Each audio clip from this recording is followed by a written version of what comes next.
उड़ियल के सारा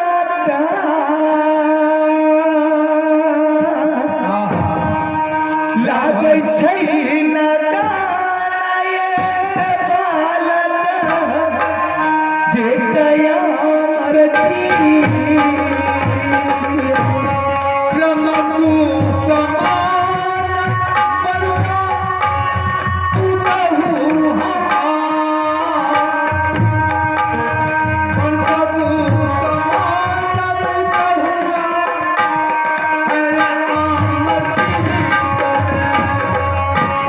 चाहे जान चाहिए ना सोनमा के ये पूछे ये दादा भाई बाबू तू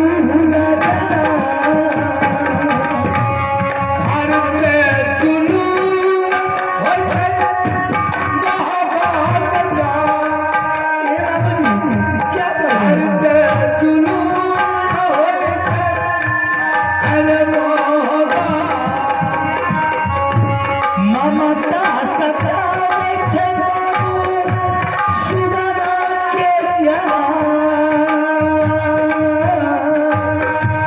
केना ये जो दुनिया बनवई हम बाचबा। एक बार सुन लियो, उसको भी रहने दीजिए बाबूजी। हाँ, अगर जोगिन नहीं बनबे एहन चंडाल बनो न इंदल के रह दे न आग रह दे अन्ना सब छोड़ा ये खत्म क्या दे खत्म अस्करे राज के मालिक है। वाह वाह वाह जान कहै छै एगो खेत में अगर दू गो आर बन जाते तो हिस्सेदार बन जाते। चलिए बाबूजी वो भी भूत पोखर के फेंक तो पास कच्चिया के तो भूत में के की करते तभी भी लेकर फेंक देगा।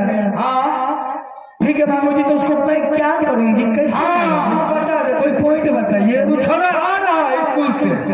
हाँ सच, हम रास्ता हम सब बोलते आवे चाहिए आ रहे।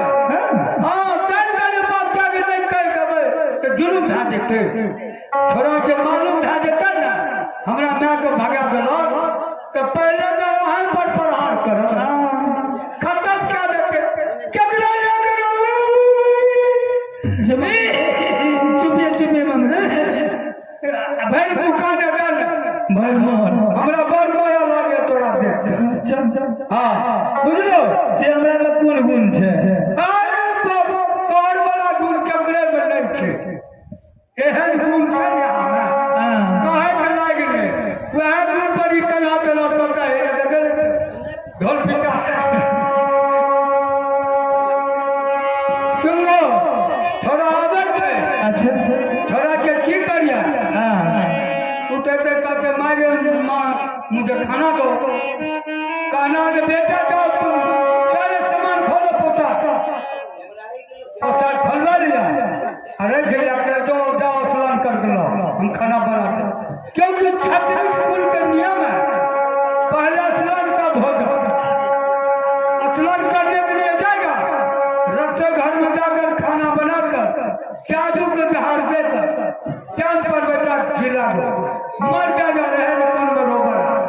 मेरी कोई गलती नहीं, कोई जहर खाए मर जाएगा मर जाएगा पता भी नहीं चलेगा शादी जी को भी कैसे मर गया। हाँ बस आप क्या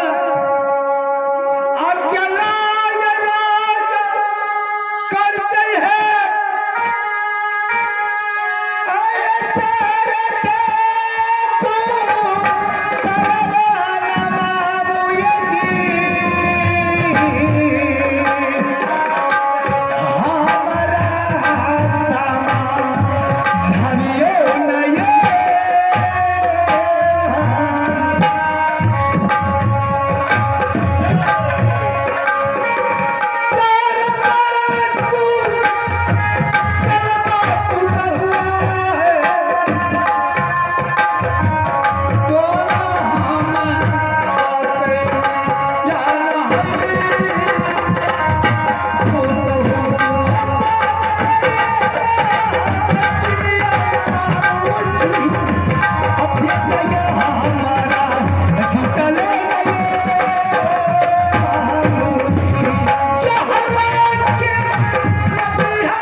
पक्की गोली से खेलती हूँ, कच्ची गोली की निशाना नहीं करती। हाँ ठीक है ठीक है।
नागिन बनती हूँ। ऐसा बेटा सुगीत शायद वो पानी तक नहीं मांग सकता है। फिर ये नागिन रूप बदल के पति को कैसे मोनी मंत्र मारकर कब्जा करके मैंने दर दर की ठोकर खिला दिया, तो फिर मेरी नाम सोना रानी नहीं रही।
शानदार 51 में पुरस्कार अदा फरमाए गोपाल बाबू को शिव गुरु गौर से मां भगवती गौर से लाखों लाख धन्यवाद फरमाती हूँ। जय हिंद जय भारत।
ढंग से पढ़ाई लिखाई हो रही थी ना? हाँ कोई प्रकार की मास्टर साहब तुम्हें दिक्कतदारी तो नहीं दे रहा था? नहीं माँ। जिस दिन से तुम स्कूल में नाम लिखाकर एडमिशन किया था उस दिन से तेरी बड़ी माँ की नजर तरसती रही रहती थी। हर हमेशा तेरी रातों में ढूंढती रहती कि मेरे बालक किस टाइम मेरे गोद में आवे कि ताकि मैं अपने हाथों से तुझे भोजन कराऊंगी। दूरदेश से चल के आए हो बेटा, बदन में थकावट होगा। विद्यार्थी लोग का यह असूल है कि जब तक स्नान न करे तब तक खाना खाना उसका निजवार नहीं होता है। तुम जाओ झट से ये कपड़ा खोल कर रख दे बेटा, स्नान करके तुम तैयार हो जा। मैं रसोई घर जा रही हूँ, तुम्हारे लिए गरम गरम खाना बना के तैयार हो जाऊंगा। ठीक है माँ।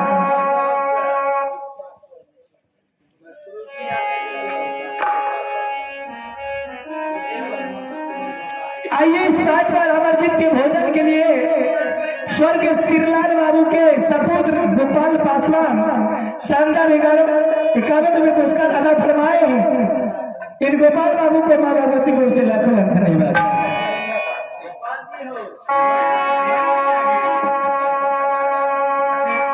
तो बेटा चौक तुम स्नान करके चले आओ, मैं तुम्हारे खाना की परवाह करती हूँ।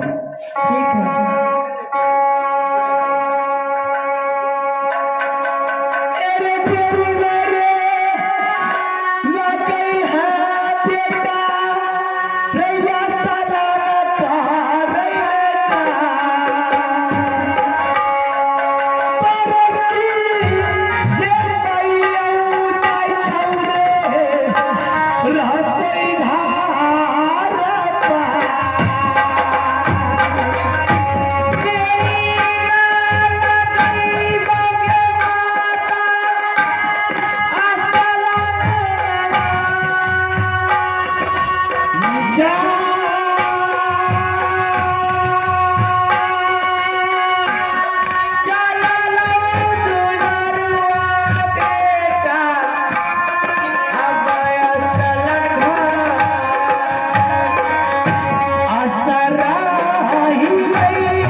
वाह बेटा, बहुत जल्दी तूने स्नान करके चला आया।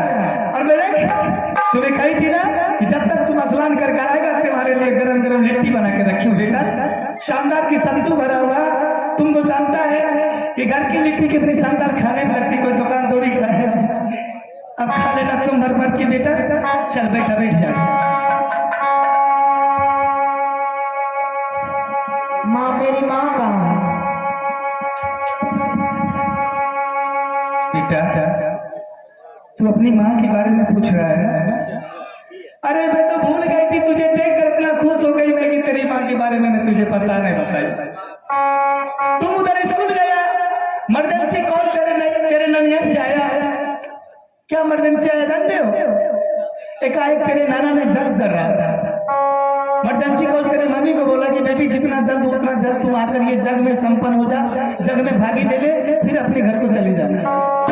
इसलिए तुम्हारी इंतजार तेरी माँ नहीं किया। उन्हें मुझे क्या कर गया ये परिवार, अगर इस बीच में मेरे बेटा आ जाए तो उसे प्यार से भोजन भोजन खिलाकर सोला देना। मैं बहुत आज गई है कल चले आऊंगी, बस रास्ते में आते ही होगी। ठीक है माँ, भोजन खिलाओ।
चला गया मेरे रास्ते की कांटा मेरे पैर में चुभने वाला।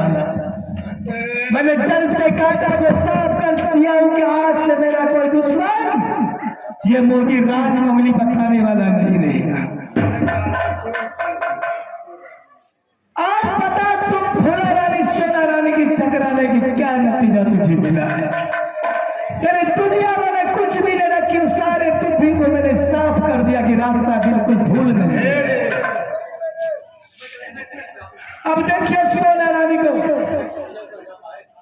किस तरह रंग पर गिरगिट की तरह बदल के अपने पति के पास जाएगी।